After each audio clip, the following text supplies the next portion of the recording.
Hi, it's Babs here from Yarn Academy, and I have cast on my 12 stitches and we're going to start working on our brioche.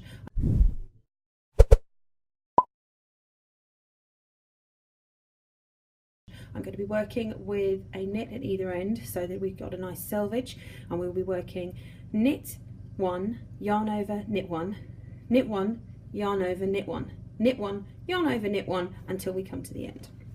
So, having said that, the instructions should be in your newsletter, and we will now start that process.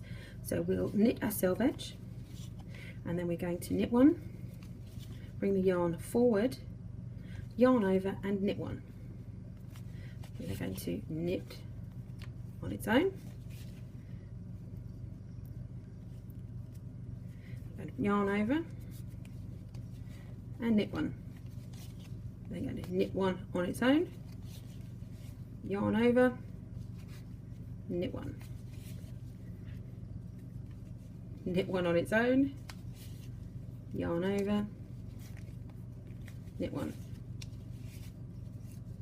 knit 1 on its own, the last time yarn over, knit 1, and then we're going to knit our last stitch, which should give us 1, 2, 3, 4, 5, 6, 7, 8, 9, 10, 11, 12, 13, 14, 15, 16, 17 stitches. And now we can continue on. That was our setup row. We won't need to do that ever again. We're now going to work the same row every side, both front and back, to give us our brioche. So we start off with a knit. We bring our yarn forward. We slip.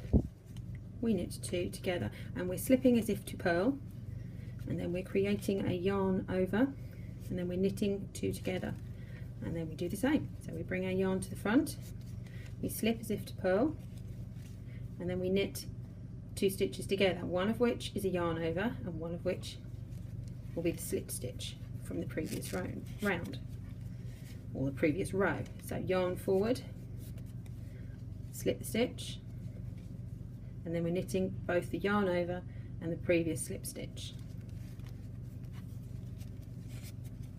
So even though we're using yarn overs, the count of stitches will always remain the same. One last time.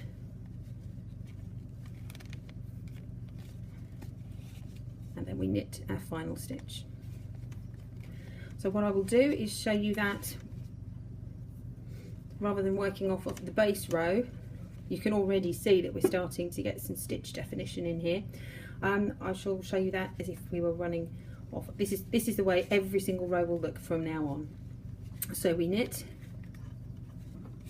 yarn forward, slip stitch, and then we have our yarn over and the slip stitch from the previous round or previous row. Yarn forward, slip, knit 2 together.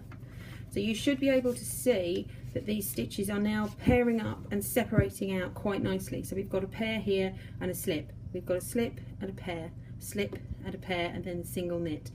So all the way through, it should, when you can read your knitting, become much easier to know exactly where you are with this really simple brioche setup. So this is one of the most simple ways that you can knit brioche, and it gives you the most gorgeous squishy fabric.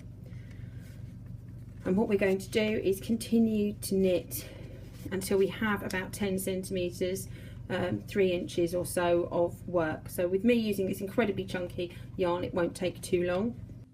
So now that I've progressed a little more, you can see some of the structure of the brioche technique against the actual stitches. You have your knitted stitch, which gives you your knit, and then you have a yarn over and slip, which gives you the sunken back purl effect.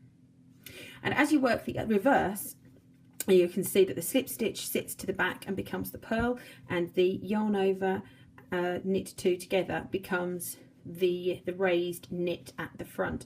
And that is how the construction of those stitches works. So either the work is completed and it's sitting to the back with the yarn over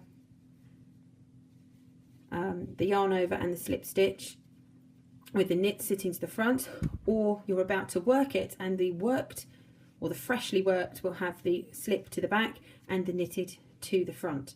And the other thing you can see, and this is why we use the long tail cast on, is that we have a stretch that we need to get in, because we start off with half the stitches that we need and we're actually inserting stitches, and you can see where those 2 stitches come out of one, where we then do our yarn overs and knits to create that extra body, which gives us the extra loft and volume. So we then need to have a cast on that is stretchy enough to accommodate that extra stitch size, and that's why we use the long tail cast on. So hopefully that has got you all set up for tomorrow. You can see the beautiful definition of the stitches, and we shall start to work with real cables tomorrow.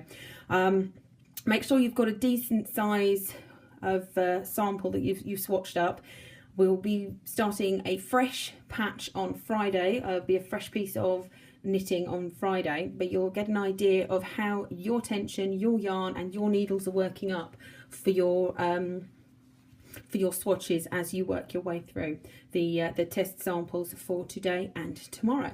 And I hope that this has helped you. So if it has, please give the video a like, a thumbs up, share around with your friends, and I shall see you later on. Bye for now.